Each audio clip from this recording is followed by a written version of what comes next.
بسم اللہ الرحمن الرحیم. تاثیر ہربل پائلز ٹریٹمنٹ. السلام علیکم ناظرین، امید کرتی ہوں آپ سب خیریت سے ہوں گے، ہنستے مسکراتے ہوں گے اور اپنا خیال رکھتے ہوں گے.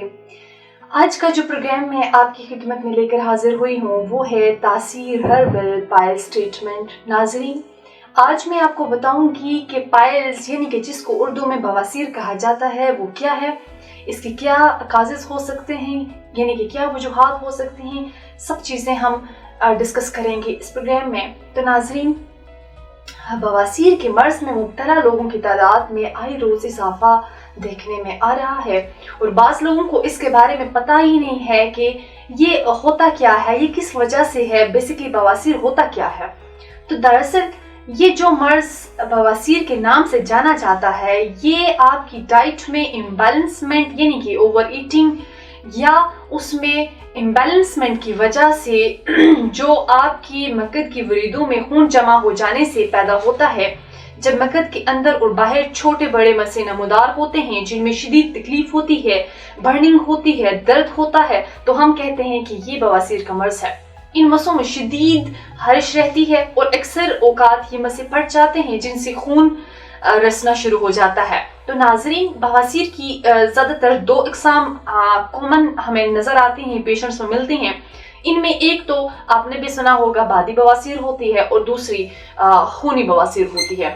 تو ناظرین، بادی بواسیر میں مریض کو مسلسل کنسٹیپیشن یعنی کہ قبض رہتی ہے اور مسوں میں بہت سویئر برننگ ہوتی ہے، جلن ہوتی ہے اور انفلیمیشن بھی وہاں پہ ہوئی ہوتی ہے. جبکہ خونی بواسیر میں مسوں سے خون کا اخراج بھی ہوتا ہے اور اس مرض میں مریض اپنے اندر بہت زیادہ کمزوری، بہت زیادہ یعنی وہ آل دا ٹائم فٹیگ میں، ٹائرڈنس میں رہے گا.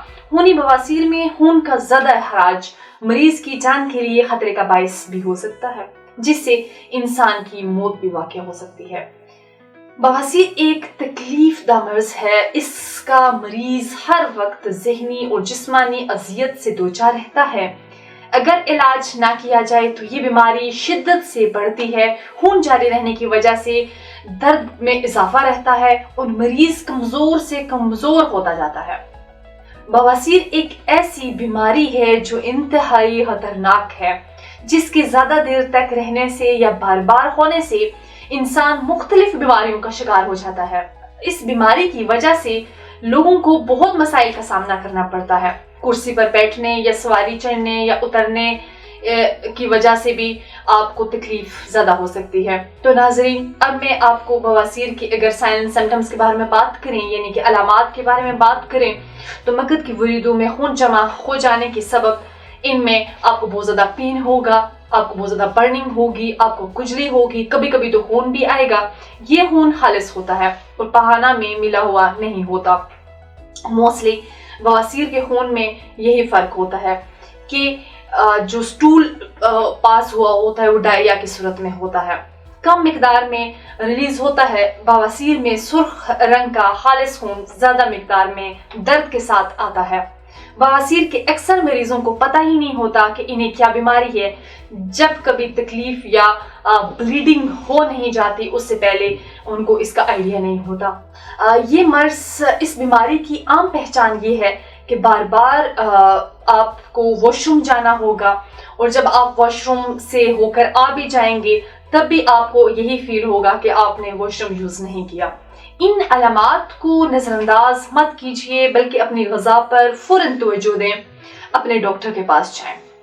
ناظرین، اب میں آپ کو بواسیر کی کچھ وجوہات کے بارے میں اگر بات کروں تو پاکستان میں بواسیر کی بیماری کا ایک یہ عام مسئلہ ہے.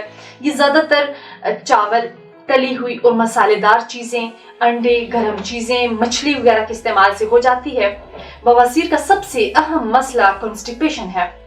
کنسٹیپیشن کو ویسے بھی بہت ہی بری بیماری سمجھا جاتا ہے. جب بھی آپ کو کنسٹیپیشن آپ کو فیل ہو کہ میں 2 سے 4 دن تک آپ نے سٹول پاس نہیں کیا تو فوراً گو فار دی ڈاکٹر اور کنسٹیپیشن کا ٹریٹمنٹ کروائیں.